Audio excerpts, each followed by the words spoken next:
Estamos de vuelta, ya seguimos aquí en CNN Chile Radio, 9:10. Nos acompaña aquí en el estudio para la primera entrevista de esta mañana la presidenta del Frente Amplio, Constanza Martínez. ¿Cómo está, Constanza? Hola, muy buenos días, gracias Bienvenida. por la invitación. Gracias por acompañarnos. Tenemos harto que conversar del trabajo de la oposición, de lo que está pasando dentro del Frente Amplio, también de la evaluación del gobierno, por cierto. Y a propósito de eso, me gustaría comenzar con un tema que se ha transformado en el más importante quizás esta semana, que tiene que ver con el precio de los combustibles, con la respuesta del gobierno también y la propuesta que se ha hecho sobre el MEPCO, un asunto que ha generado harto debate sobre el camino que va a adoptar. El gobierno pareciera que va a focalizar la ayuda a los más vulnerables, pero no va a cambiar completamente el sistema, lo haría por decreto, es lo que ha trascendido hasta ahora a la espera de la confirmación de la propuesta del Ejecutivo. ¿Qué les parece ese enfoque que estaría dando el gobierno, Constanza, primero? A mí me preocupa cómo el ministro Quirós hace un anuncio de modificación o revisión del MEPCO sin plantear de qué se va a tratar ese asunto, pensando en que este mecanismo existe porque este es un problema que tiene nuestro país al no ser productor de combustibles y por lo tanto es algo que ha significado un problema y una preocupación para la familia hace muchísimo tiempo. Cuando sube el combustible no solamente sube a las personas que tienen su autito en la casa, sino que sube el pan, sube la comida, sube todos los servicios y por lo tanto tiene un efecto brutal que como gobierno del presidente Boric se había logrado estabilizar en términos de la inflación, por ejemplo, que nosotros logramos estabilizar de un 14% a menos de un 3%. Y además recordar que cuando el gobierno del presidente Boric inició, también tuvimos una situación bien similar. Hace 2 semanas o 2 semanas previas al cambio de mando se inició la guerra en Ucrania. Y por lo tanto también hubo una desestabilización total del precio del combustible que hizo que se tuvieran que presentar 2 proyectos de ley para poder estabilizarlo. Entonces, lo que a mí me preocupa es que en este gobierno de José Antonio Kast, primero, no se otorga una mirada clara y precisa inmediatamente en un tema que es muy sensible y que incluso ya está teniendo impacto en la economía porque empiezan a haber elucubraciones y por lo tanto también genera una incertidumbre. Genera incertidumbre para las familias porque hay una eventualidad de un aumento del precio de más de 300 pesos según lo que han dicho algunos expertos. Y todavía no tenemos claro cuál va a ser ese mecanismo. Entonces, yo creo que esa incertidumbre, esa falta de certeza es lo que nos preocupa. Y me interesaba partir por este punto, por lo que puede significar también de la estrategia del gobierno y la forma en la que llega al gobierno José Antonio Kast en sus primeras señales. Como señal puede ser bien importante. Y en ese sentido, Jorge Quirós ha dicho que no pueden seguir generando un gasto para el Estado de hasta $200 millones semanales. Eso es lo que costaría mantener el MEPCO en sus condiciones actuales con los precios de combustible que hay afuera. Y se va priorizando de alguna manera también. ¿Qué le parece a usted esa justificación? Que el problema principal es que no se realiza abierta y rápidamente la propuesta técnica de fondo. Se dice, se va a evaluar, y al decir se va a evaluar, hay una preocupación real de que en el fondo se ponga en cuestión un mecanismo que además se ha utilizado durante mucho tiempo. Esto no es la primera vez que Chile tiene que hacer frente a un conflicto que sube el precio de los combustibles. Pasó en Ucrania hace muy poquito. Pero el punto de fondo, dice el ministro, es que básicamente no hay recursos suficientes como para mantener ese sistema y por eso se va a focalizar la ayuda solo en las familias más vulnerables, pero al mismo tiempo se hará un traspaso de precio de los combustibles, digamos, que tendrá que asumir la ciudadanía. Y por eso mismo nosotros hemos sido tan majaderos en mencionar de por qué, al mismo tiempo que se plantea este gobierno de emergencia, se pone como principal medida la reducción de impuestos a los superricos, que es una forma también de que el Estado tenga mayores cantidades de recursos.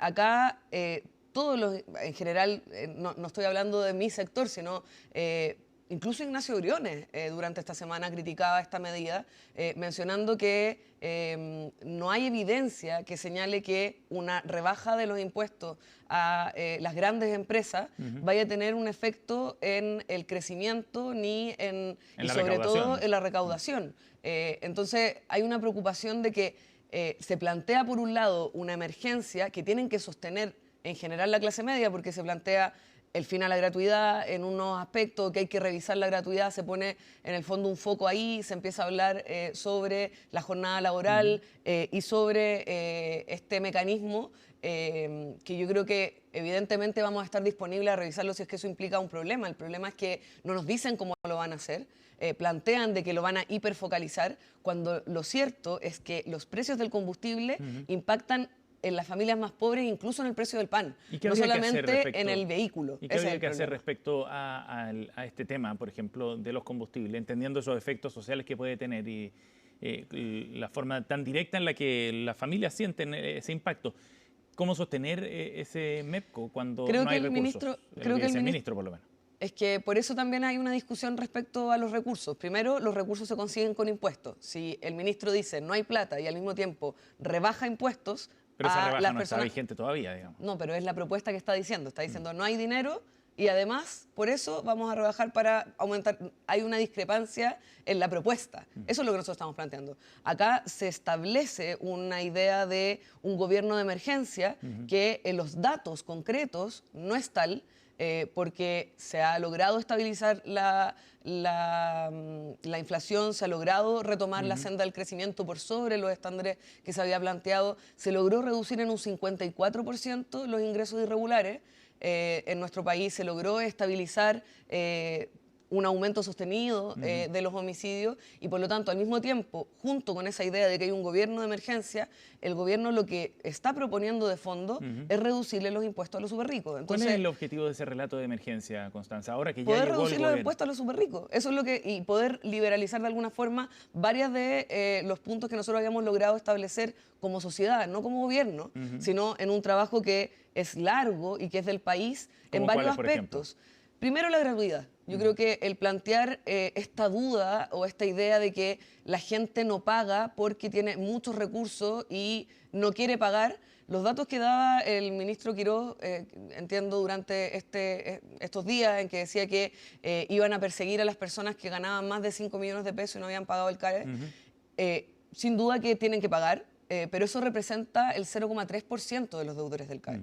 Entonces, la idea de establecer como que la gratuidad le llega a gente que no la necesita y que el CAE es un sistema que es bueno, es falso. O sea, hoy día toda en el fondo la evidencia que tenemos es que este es un sistema caro y malo no solo para las familias, que ya es grave, sino también para el Estado. El Estado le paga mucha plata a los bancos para poder sostener esa deuda. Entonces, ahora, eso tiene que ver con el financiamiento del sistema de educación superior, pero en el tema del CAE, por ejemplo, para tomar ese como un buen ejemplo de los pasos que está dando el gobierno, el ministro decía, no es un derecho social no pagar el CAE, digamos. El derecho social es acceder a una herramienta que te permite estudiar en la educación superior y de esa forma salir al mercado laboral. Y por eso mismo es o tan sea, preocupante. ¿hacer exigible el pago de la deuda del CAE? Es que además me preocupa que al parecer no quisieron avanzar en el FES porque no se leyeron el proyecto. Lo que hace el FES es que moderniza el sistema de financiamiento de la educación superior, haciendo más rápida y menos intermediada el pago de esa deuda. De hecho, es contingente al ingreso. Y por lo tanto todas esas personas que tienen un ingreso de 5 millones de pesos hubiesen tenido un cobro automático de ese financiamiento, para no decirle CAE. Pero no se aprobó y por eso... Es que ese es el problema, Sebastián, porque en el fondo lo que se plantea acá es que se trata de establecer una duda respecto de la gratuidad. De hecho se dice que parece que hay gente que lo mal utiliza. Yo no sé dónde sacan esos datos. El dato de las personas que no pagan porque tienen mucho dinero es totalmente marginal. Hoy día el 55% de los deudores del CAE ganan menos de 700.000 pesos. La gente sabe que 700.000 pesos hoy día para pagar el arriendo y para pagar la vida diaria no es una persona que tiene dinero. Entonces hay un problema estructural de cómo pensamos ese financiamiento y cuando decimos, bueno, pero eso no se aprobó, aprobémoslo. Pensemos en cómo modernizar nuestro sistema de educación superior para que no se produzcan esas cosas en vez de empezar a buscar en el fondo, datos que en el fondo lo que tratan de hacer es debilitar una política pública social que lleva 3 gobiernos pudiéndose implementar. Estamos con Constanza Martínez, la presidenta de Frente Amplio, aquí en CNN Chile Radio. Constanza, ha pasado cerca de 9 días, digamos, desde que llegó José Antonio Kast al gobierno, pero se han dado señales bien concretas y una de más claras tienen que ver con esta estrategia del copamiento legislativo, ¿no? Han presentado varios anuncios, digamos, de las líneas de acción que van a tener en el Congreso, de proyectos de ley. Viene una ley miscelánea con 40 iniciativas dentro, en este contexto del plan de reconstrucción que ha definido el gobierno. ¿Cómo ven ustedes esa estrategia que está diseñando el gobierno del presidente Kast? Bueno, es una estrategia muy, muy ofensiva que en algún sentido ya hemos podido revisar y ver que es algo propio de las ultraderechas en el mundo. Esta idea de poner un gran proyecto de ley que contiene muchísimos proyectos y que además está sostenido en esta idea de emergencia, incluso cuando en nuestro país la situación es muy distinta a Argentina, por ejemplo. Se trata de hacer esa homologación a pesar de que nosotros tenemos una democracia sólida, una economía sana, y por lo tanto yo creo que eso es preocupante porque además lo que nosotros creemos es que se está pasando gato por liebre, se está planteando una idea de país en total abandono o emergencia cuando los datos dicen completamente lo contrario y cuya principal medida está basada en esta idea de poder bajarle los impuestos a los súper ricos y en el fondo liberalizar o poner en duda algunas conquistas que había logrado nuestro país después de mucho tiempo de trabajo. ¿Una suerte de retroexcavadora, dice? Yo creo que sí, y lo que me preocupa es que pudiendo partir de las bases que había establecido el país y avanzar en su proyecto. Si uno tampoco cree que acá no hay posibilidades de que el gobierno pueda establecer una agenda. El problema es que en ese establecimiento de agenda se pasan varios pueblos, a mi juicio, poniendo en duda cuestiones que son centrales. Lo que pasó esta semana, por ejemplo, con el tema medioambiental, es muy preocupante porque ya venían varios ministros del gobierno, como Poduje u otros, que planteaban esta idea muy caricaturesca de que todos los proyectos o las viviendas sociales estaban paradas por protección al medio ambiente, cuando se puede y está la evidencia de que se puede avanzar en mayor capacidad de avance de nuestra economía y de proyectos desde inmobiliario hasta otros, sin que eso tenga que ver o toque ecosistemas y que eso tiene que poder conversar. Y el retiro de 43 decretos, que ayer afortunadamente, y yo creo que gracias a la presión social, se retoma y se va a proteger finalmente a la ranita de Darwin y al pingüino de Humboldt, que parecía un poco una caricatura de lo que nosotros esperábamos que pasara. O sea, ni en nuestros máximos, en el fondo, mirada de futuro, íbamos a pensar de que iba a ser así de brutal estos primeros 7 días. Pero muchos de esos decretos, por ejemplo, Constanza, ingresaron en los últimos días del gobierno del presidente Gabriel Boric. ¿No era legítimo que el gobierno entrante entonces los retirara para revisarlo y eventualmente, como ocurrió con el de la ranita de Darwin, volver a reingresarlo para su trámite? Es que por eso planteo que la habitualidad de un gobierno es que pueda revisar un par de decretos. Cuando se señala esta idea de se retira todo y la única posibilidad de que se vuelva a reingresar, y esto es así porque pasó durante estos días, es porque la ciudadanía reaccionó. Y lo que yo creo que tiene que ocurrir es que el gobierno pone en el fondo el ánimo de los tiempos que vienen. Y yo siento que este gobierno llegó, como diríamos en términos futbolísticos, con la pata arriba. ¿Sí? Llegó con o sea, sin duda, acaba de poner cerca de 7 medidas que son muy preocupantes. Solo para dar algunas rápidamente. Sí. Lo primero es que en materia internacional está dejando de lado una trayectoria de décadas en que teníamos una posición no adscrita a una de las potencias, sino multipolar, y con la suscripción de este acuerdo de minerales críticos y tierras raras, que todavía no sabemos qué es lo que firmaron, con las señales que dieron el día de ayer al no promover ni aceptar a Chile como promotor de los derechos de las diversidades sexuales después de 15 años en que Chile había sido parte de esos estados, se pone en duda nuestra materia internacional. Segundo, el tema medioambiental con medidas que plantea volver a foja cero una política de Estado, porque en el fondo todas estas medidas son medidas que son pensadas, que son trabajadas. El tema del MEPCO, el tema de la gratuidad, el tema de poner en duda las 40 horas. En menos de una semana plantean que van a empezar a revisar, pero es que ese es el problema. Cuando hay una política pública que se trabajó durante tanto tiempo, ¿por qué destruir eso que se ha logrado alcanzar y pensar en cómo podemos partir desde esa base hacia el futuro. Constanza, ahora, varias de estas cosas no son una sorpresa tampoco, ¿no? La ciudadanía sabía, por ejemplo, que la propuesta de José Antonio Kast era recortar el gasto público en 6.000 millones de dólares en 18 meses. Que todavía no sabemos. La ciudadanía sabía que había una propuesta para rebajar el impuesto a las grandes empresas de 27 a 23%. Sabía que había ciertos reparos respecto a la permisología, por ejemplo, etcétera. Hay varias cosas que estaban respaldadas también por la ciudadanía, ¿o no? ¿O cree que alguna de estas son, como decía usted, gato por liebre realmente? O sea, si uno ve las declaraciones de José Antonio Kast, de Mara Cedini, previo a estar en el gobierno, ellos plantearon abiertamente que no iban a tocar derechos sociales, que no iban a recortar ningún tipo de beneficio social. Durante estos días nos plantearon lo de las 40 horas, Pero en las 40 horas no ha habido ningún cambio.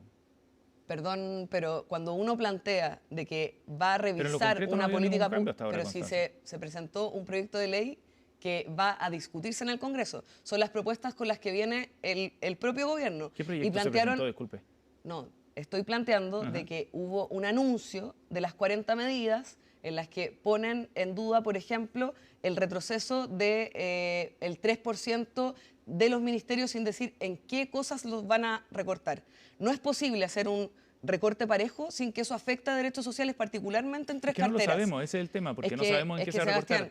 De acuerdo a lo que decía la tercera, solo para ser preciso, pero la tercera decía, por ejemplo, hoy día que esos recortes están orientados a viáticos, a gastos en servicios dentro de los ministerios, viajes y otras cosas. Es que cuando uno ve cuánto es la plata de 3% en cada ministerio, es imposible que no se vaya a recortar porque es muy marginal el punto de los elementos que ellos dicen que van a recortar. De hecho, ayer nos anunciaron también de que los sueldos de todos los asesores son más altos que lo que eran en el gobierno anterior. Entonces, ni siquiera se está haciendo un esfuerzo porque esos aspectos que dijeron que eran los más centrales se cumplieran. Entonces, lo que sí estamos viendo es que hay señales en las que la mayoría de las medidas impactan o impactarán en la clase media y la clase trabajadora, y por otro lado se plantea una propuesta que le reduce los impuestos a los súper ricos. Entonces, al parecer, esta emergencia la van a pagar las familias chilenas, porque se plantea que la gratuidad hay que revisarla.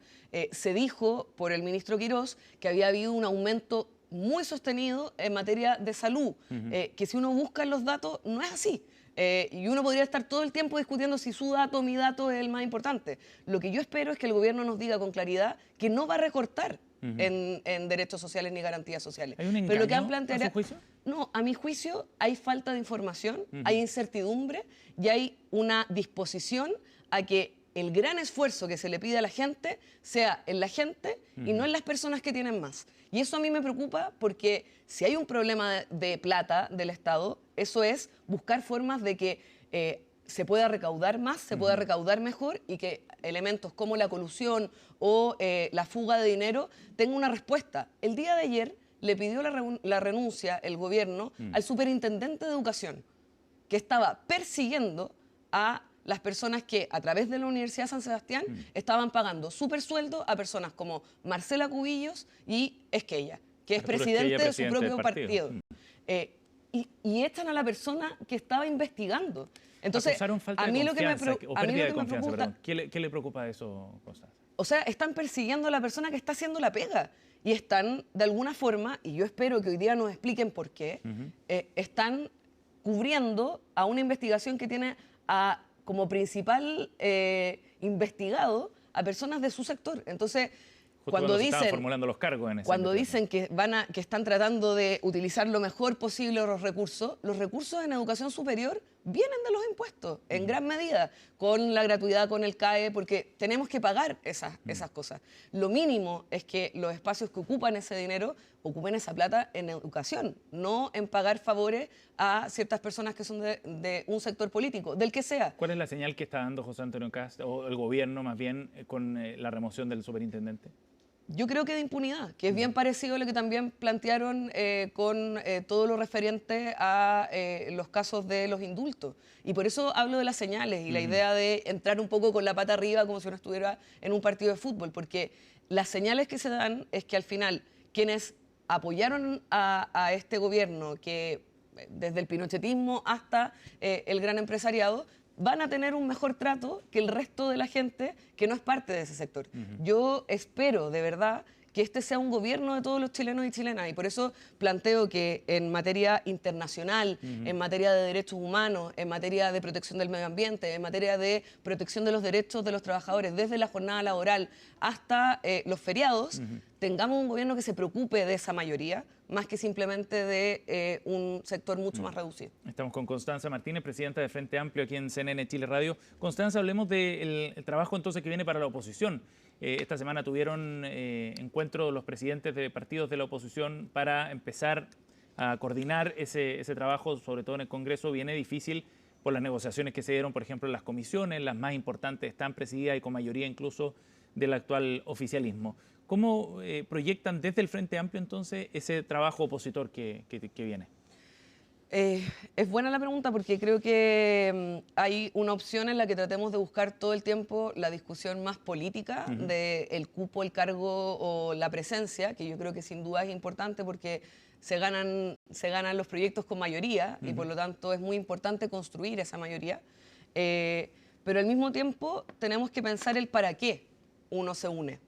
Y yo creo que es todo lo que mencionaba anteriormente. Necesitamos una oposición que esté atenta, que esté a la altura, que esté coordinada para poder, por ejemplo, enfrentar una disminución de los impuestos a los superricos o el término de las contribuciones que en gran medida impacta a las comunas más pobres porque es a través de ese mecanismo en donde se puede hacer una redistribución de la riqueza y solo a través de eso comunas como Lo Espejo pueden tener una persona en materia de seguridad, por ejemplo. ¿Y usted ve bien alineado a los partidos de oposición en este sentido? Yo lo que veo es que la gran mayoría de los partidos está en una disposición muy importante para poder hacer frente a esas medidas. Y creo que precisamente lo que nos tiene que unir, más que el cupo, tiene que ser lo de fondo, que podamos tener una sola voz en materia internacional, una sola voz en derechos sociales, en no retroceso.